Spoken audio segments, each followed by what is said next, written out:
नमस्कार दोस्तों, स्वागत है आपका MKV न्यूज़ डेली में। आज तारीख 22 सितंबर, वार सोमवार। आज आश्विन माह के शुक्ल पक्ष की प्रतिपदा तिथि है। आज से शारदीय नवरात्रि शुरू हो रहे हैं। नवरात्रि में देवी दुर्गा के 9 अलग अलग स्वरूपों की विशेष रूप से पूजा होती है। तो आप सभी को नवरात्रि की हार्दिक शुभकामनाएं। चलिए देखते हैं आज के मुख्य समाचार। प्रधानमंत्री नरेंद्र मोदी ने रविवार को देश के नाम संबोधन दिया।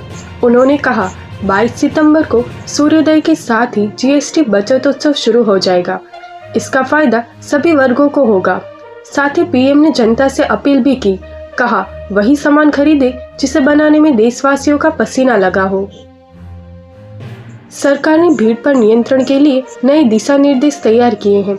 इनका फोकस विरोध प्रदर्शनों और बड़े आयोजनों पर है।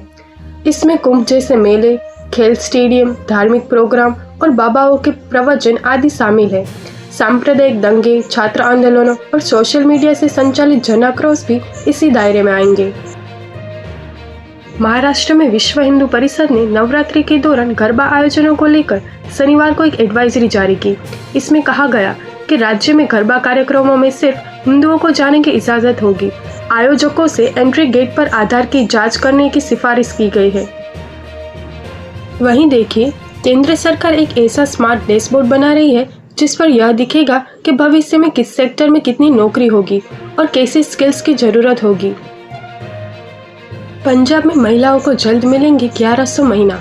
CM भगवत मान ने कहा, तैयारियां शुरू। 18 साल से बड़ी 75 लाख महिलाओं को इसका फायदा मिलेगा। महाराष्ट्र डिप्टी CM एकनाथ शिंदे का एक्स अकाउंट हैक हुआ। हैकर ने पाकिस्तान और तुर्की के झंडे लगाए। करीब 45 मिनट बाद इसका कंट्रोल मिला। उज्जैन में मालगाड़ी में लोड सेना के ट्रक में आग। हाई टेंशन लाइन से ट्रक का कवर जला। वहीं RPF और रेलवे की टीमों ने काबू पाया। ट्रंप ने कहा, अफगानिस्तान बगराम एयरबेस लौटाए, नहीं तो अंजाम बुरा होगा। वहां चीन न्यूक्लियर हथियार बना रहा।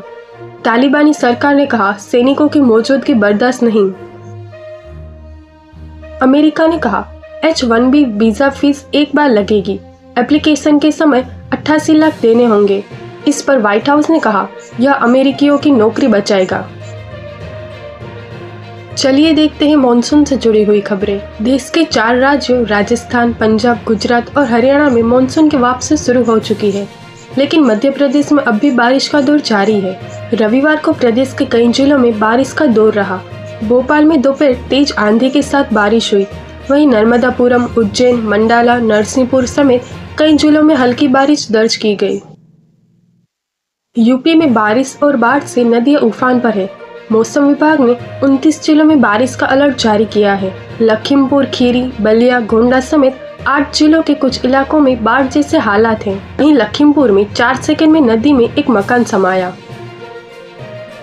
बिहार में मौसम विभाग के अनुसार अगले 7 दिनों तक मॉनसून की सक्रियता बनी रहेगी।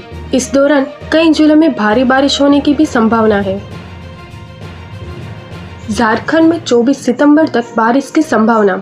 बंगाल की खाड़ी में बन रहा है लो प्रेशर एरिया, जिसके चलते झारखंड में 24 सितंबर तक बारिश होने की संभावना है। हरियाणा में मॉनसून की विदाई के बाद अब कुछ दिनों तक तापमान बढ़ेगा। हालांकि रात के तापमान में गिरावट दर्ज की जा सकती है। 25 सितंबर तक मौसम में उतार चढ़ाव की स्थिति रहेगी। वहीं कई जिलों में अब भी खेतों में बरसाती पानी भरा हुआ है, जिसके चलते फसलें खराब हो रही है। राजस्थान के सवाई माधोपुर में बनास नदी का जलस्तर बढ़ा, जिससे रास्ता बंद हुआ। वहीं उदयपुर, बांसवाड़ा, सिरोही सहित 7 जिलों में बारिश का अलर्ट। पंजाब में मॉनसून अब विदाई की ओर है और अगले 1 सप्ताह में राज्य से पूरी तरह लौट जाएगा। इस बार प्रदेश में पिछले 125 सालों में 7वीं बार सबसे भारी बारिश दर्ज की गई। हिमाचल प्रदेश में अगले 3 दिन तक मौसम साफ रहेगा। मौसम विभाग के मुताबिक 21 सितंबर से 24 सितंबर तक प्रदेश में ड्राई मौसम रहेगा और धूप खिलेगी। इस बार सामान्य से 45% अधिक वर्षा हुई। दक्षिण पूर्व मध्य रेलवे बिलासपुर जोन में कई ट्रेनों का परिचालन प्रभावित हुआ है। रेल आंदोलन खत्म हुआ, फिर भी यात्रियों की परेशानी जारी। धनबाद समेत 3 मंडलों में 17 ट्रेनें रद्द। 23 सितंबर से सामान्य होगी सेवा। योगी ने कहा, देश विभाजित था तभी गुलाम हुआ, हमें फिर नहीं बढ़ना। भारत ऐसे ही सोने की चिड़िया नहीं था। पंजाब में आज 22 सितंबर को महाराजा अग्रसेन जयंती के मौके पर सरकारी छुट्टी रहेगी। इस दिन सभी सरकारी दफ्तर, सरकारी और निजी स्कूल कॉलेजें बंद रहेंगी। अब क्रेडिट कार्ड से नहीं भर पाएंगे घर का किराया। आरबीआई की नई गाइडलाइन के बाद पेमेंट ऐप ने रेंट पेमेंट सर्विस बंद की।